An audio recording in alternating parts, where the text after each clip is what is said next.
그러면 이게 예. 지금 저 그 끝물에서 2022년도 지금 하락분 2022년도도 조금 하락했었고 네. 2023년도도 조금 하락했죠. 지금 뭐 전국 부동산협회인가 한국 부동산원인가 거기 보니까 한 마이너스 5% 지난해 아파트 가격 그렇습니다. 하락했다 그러고 그렇습니다. 그 전해가 마이너스 한 7%인가 네. 제 기억에 2022년이 그랬던 것 같고 음. 지금 올해도 또 하락한다면 3년 연속인데 네. 어떻게 보세요? 근데 음, 저희가 이제는 이 지수하고 실제 실거래하고는 좀 차이가 있어요. 분명히 그렇습니다. 네, 그러니까 네. 두 가지 정도에서 또 차이가 있는데 뭐냐면 지수는 사실은 이렇게 시장의 전체적인 가격 지수와 음, 그리고 호가를 기반으로 좀 하는 측면이 있어요. 실거래가를 기반으로 해서 지금 시세가 좀 어떻게 되는지 를 그렇지. 반영하거든요. 근데 실거래는 사실 그렇게 이루어지지 않아요. 그것보다 훨씬 떨어지죠. 떨어지기도 하고 오르기도 하고. 더 많이 오르기도 하고. 어, 그래서 정확히는 그냥 가격으로 말씀드리면 이렇게 말씀드릴게요. 2022년도에 가격이 빠졌잖아요. 예, 그때는 10억 아파트가 6억 원으로 빠졌습니다. 예, 예, 한 40%가 빠진 거죠. 예. 그러다가 지난해에는 이 가격이 올랐어요. 2022년에는 10억이 6억으로 빠졌다가 예, 2023년도에 이게 다시 8억으로 올랐어요. 8억으로 올랐다. 예.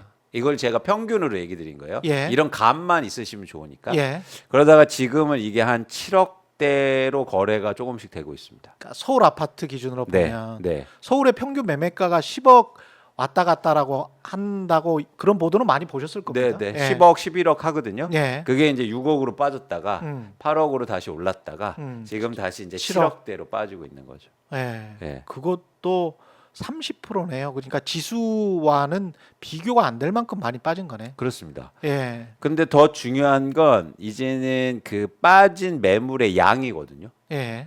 근데 이 6억으로 빠졌을 때는 몇 건이 안 됐어요. 음. 예. 예. 그래서 저는 많이 빠졌다고 생각하지 않아요. 그렇군요. 예. 거래가 별로 안 됐으니까. 그렇습니다. 예. 그리고 갖고 있는 사람들이 막 엄청나게 던지진 않았다고요. 아직 한두 사람이 패닉 던지고. 상황은 아니군요. 그렇죠. 예. 그러다가 이제 지난해는 여러 가지 뭐 정책이라든가 대출 규제 완화해주고 이러면서 이제 다시 올랐는데 음. 올해는 이제는 제가 예측하는데 음. 빠지는 매물의 양이 많아질 거예요. 7억대에서 빠지는 매물의 양이 많아질까요? 아니면 6억대까지 내려가면서 빠지는 그거는 어떻게 보세요? 저는 6억대로 빠질 가능성도 크다고 보고 있어요. 그러니까 7억에서 6억으로 이렇게 요동을 치면서 근데 양이 많아. 거래량은 많아진다. 양이 많아요. 체감은 5억 뭐 이렇겠네. 그렇죠, 예. 그렇죠. 체감이 확실히 달라질 수 있어요. 그때는 뭐냐면 이게 빠졌을 때도 체감 못 느꼈어요. 왜냐하면 주위에는 안 빠지거든. 그리고 그게 일탈적이고 일시적이고 일부가 그렇지 뭐 우리 아파트는 아직 안 빠졌어. 한두 건. 예. 네, 그렇게 이제 일시적이야. 마음에 또 위로를 받고 살아야 또 이렇게 갖고 계신 분들은 또 그렇죠. 예, 아직 우리 아파트는 15억이야. 뭐 이렇게 이야기해야지. 금매야. 그거는 금매로 누가 팔았어. 그치. 영끌한 사람들이 금매로 팔았어. 이렇게 아직 되는 끄떡 건데. 없어. 그렇죠. 근데 네. 올해는 이제 양상이 좀 달라질 거라고 보고 있습니다. 그렇군요. 그 이유가 있어요. 이유가 저기 뭐냐면 예. 지금 파는 사람들이 좀 성격이 달라졌어요. 아, 지금 파는 사람들의 성격이 달라졌다. 예. 과거에 팔았던 사람들은 성격이 어땠는데 지금은 어떻습니까? 지금 예를 들어서 10억짜리 6억으로 파는 사람들은 네. 진짜로요 못 버텨서 금리 오르고. 그렇죠. 근데 지금 파는 사람들은 돈을 번 사람들이에요. 아, 돈을 본 사람들이다. 예. 아, 이제는 팔아야 되겠다. 그렇죠. 아, 이 정도 가격이면 그냥 고점에서 어깨에서 파는 거다. 그렇습니다. 예. 그래서 가격의 민감도가 덜해요. 그 사람들은 2배 올랐기 때문에. 2억이나 3억이나 4억에 살 수도 있었지. 그러니까 10년 이상 보유한 사람들의 매도 물량이 증가하고 있어요. 아, 10년 이상 보유하면 그러네요. 그러면 예. 세금도 혜택이 있죠. 그렇죠. 또 하나 뭐냐면 집값이 2배 올랐어요. 음. 그래서 이게 집은요 특이한 게 우리가 이제 왜 경매가 나올까요? 경매 돈 없으니까 나오겠죠. 뭐 어디 자기 뭐 직장도 갑자기 잃어버리고 소득도 없고. 그렇죠. 예. 근데 사실은 그 네. 전에 팔 수 있었어요. 그렇겠죠. 근데 끝까지 버텨요. 집은 끝까지 버티지. 끝까지 버텨. 그래서 끝까지 버티지. 영끌 한 사람들이 판다는 건 틀린 말이에요. 끝까지 버텨. 절대 안 나와요. 아, 시장에 매물이 증가하는 건요. 돈이 번 사람들이 나와줘야 돼요. 그러네. 예. 그러네요. 근데 돈을 번 사람들이 제일 두려운 게 뭔지 아세요? 어, 손실이 아니에요. 어, 내가 조금 덜 벌까 봐. 그러네요. 예. 주식하고 똑같죠. 똑같아요. 예. 왜냐면 투자로 사놨기 때문에. 예. 그래서 무슨 얘기냐면 자, 예를 들어서 2억을 옛날에 2배 올랐으면 3억에 사놨어요. 3억이 10억 갔어요. 그렇죠? 그러다가 이게 떨어져요. 6억. 그래도 2배 오른 거잖아요. 그렇죠. 근데 여기서 관심 있는 건 뭐냐면 과거의 영화가 아니라 앞으로 더 떨어질 걸 우려하는 순간 미래에 대한 전망. 그렇죠. 그거예요. 그러는 순간 매도 물량도 많이 증가하고 가격을 막 내리면서 팝니다. 왜냐면 난 돈을 벌었기 때문에. 아, 예. 그런 사람들이 많아져요. 그렇구나. 예.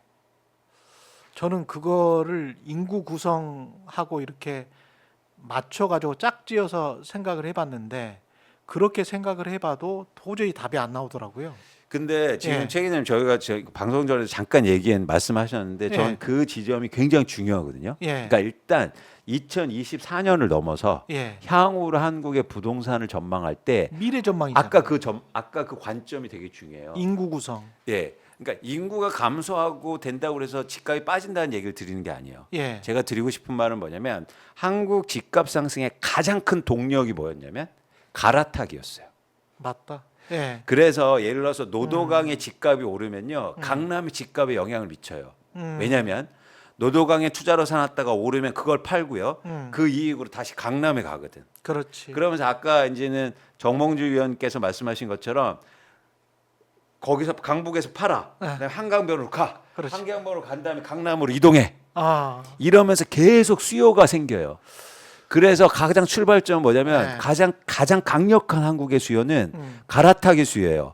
외국은 이런 수요가 없어요. 왜? 한 집에 20년, 30년 살거든. 생각해 보니까 그러네. 예. 그래서 우리나라의 가장 강력한 주택 수요는 강남의 집값을 올리는 수요는 뭐냐? 교육 수요나 투자 수요가 아니고요. 갈아타기 수요예요. 마치 그게 계층 상승이 된 것처럼 또 착각을 하잖아. 그렇죠. 그게 가장 강력한 동인이었어요. 그동안은. 그렇기 때문에 사실은 예를 들어서 이런 가정이 틀려요. 인구가 감소한다고. 아니에요. 갈아타기가 계속 있으면 집값은 빠질 수가 없어요. 그러네. 그리고 예를 들어서 막 지금 집을 누가 사요? 이렇게 비싼데 지금 청년층이나 젊은 세대 신혼부부가 누구 사요? 아니요. 못 사도 돼요. 그들은. 집을 갖고 있는 사람이 계속 갈아타는 순간 그 안에서 순환되는 거예요. 예. 이게 되게 무서운 거거든요. 한국에서 집값이. 예. 우리나라 집값의 1년 보유 기간이요. 서울은 6년이에요. 6년밖에 안 돼요? 예. 충격적이죠. 예. 예. 왜냐하면 2년 이상 보유하면 양도세 감면에 들어가기 시작합니다. 그래서 우리는 1주택자가 그래서 무서운 거예요. 예. 1주택자가 계속 갈아타면서 새로운 수요를 만들어요. 아, 그렇겠습니다. 그런데 제가 이 말씀을 왜 드리냐면 예. 저는 고령화가 되면서 역 갈아타기가 일어난다. 역 갈아타게 일어난다. 예. 야, 강남을 팔고 오늘 비기가 많이 나온다. 강남을 팔고 예. 한강으로 가는 거예요. 한강을 팔고 노도강으로 가는 거죠. 그렇지. 왜요? 팔아서 이제 현금이 필요해요. 현금이 필요하니까. 이게 저는 장기적으로 한국의 부동산 시장의 큰 트렌드가 될 거예요. 아무도 얘기 안 하는데. 근데 실제로도 제 페이스북에 친구분들 중에 이제 은퇴하시는 분들이 있는데 그 교수님 부부도 강남에 사시다가 용산으로 지금 가셨더라고. 그렇죠. 그게 똑같은 현상이 지금 일어난 거야. 맞아요. 그러면서 어림짐작으로 제 생각으로는 제 추정으로는 5억이나 10억 정도가 세이브가 되잖아요. 생겨요. 그러면 그거 가지고 비과세요, 심지어. 그렇지. 1주택자들이기 때문에. 그렇죠. 그래- 20년, 30년 사신 분들이니까. 그렇죠. 그래서 그런 분들의 공통점은 뭐냐면 교육이 네. 필요 없잖아요. 지금 뭐냐면 부동산 시장 전문가들이 뭐라는 줄 아세요? 네. 초등학교 학생 수가 많은 곳을 사래요. 천만의 말씀입니다. 반대 현상이 일어나면요. 역설적인 상황이에요. 그러네. 그런 데는 맞아 집 많이 팔고 네. 초등학교 없는 데로 이사할 거예요. 그런 데가 싸니까. 그러네. 예. 그러니까 그런 관점에서 저는 이게 역 갈아타기가 한국의 부동산 시장의 큰 트렌드가 되면 지금까지는 완전 다른 현상이 나타날 거예요. 그러면 근데 예. 한 가지만 더 말씀드리면 예. 최근에 그래서 매도하는 사람들의 연령대를 봐잖아요. 야, 이게 정교하다. 예. 근데 10년 전에는요 매도하는 사람 중에서 10%가 60대 이상이었어요. 지금은 30%로 올랐어요. 이미 그 현상이 일어나고 있습니다. 그러네. 그러니까 SNS에서 이렇게 맞닥뜨리는 게 그게 어떤 한두 가지의 그냥 사례가 아니고 이게 트렌드군요. 그렇죠. 예. 그게 수치로 보여주고 있어요. 그래서 이제 10%에서 30%가 됐다. 네. 그래서 제가 이제 이거를 심층적으로 지금 분석하고 있는데 예. 이걸 제가 레포트나 뭐 이렇게 책을 통해서 낼 건데 와. 처음 말씀드린 거예요. 여기서 와. 최 기자님이니까.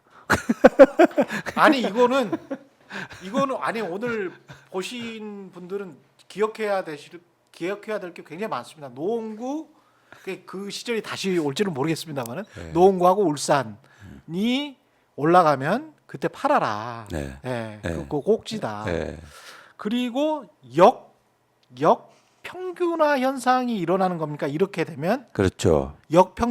하향 평균화 현상입니까? 이렇게 되면 그렇게 될 수 있죠. 강남 한강변 그다음에 강북의 역평균화면 하향 평균화로 이렇게 가격이 떨어지면서 이쪽으로 이동하게 되는 겁니다. 그렇죠. 그래서 하향 평준화 되는 거죠. 이렇게 아. 될 수도 있는 거죠. 수요 차원에서.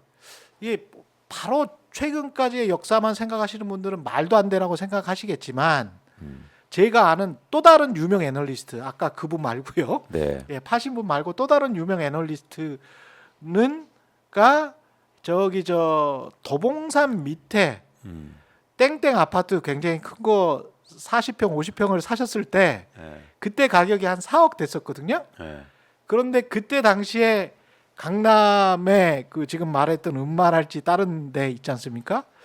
비슷한 평형수가 5, 6억밖에 안 됐어.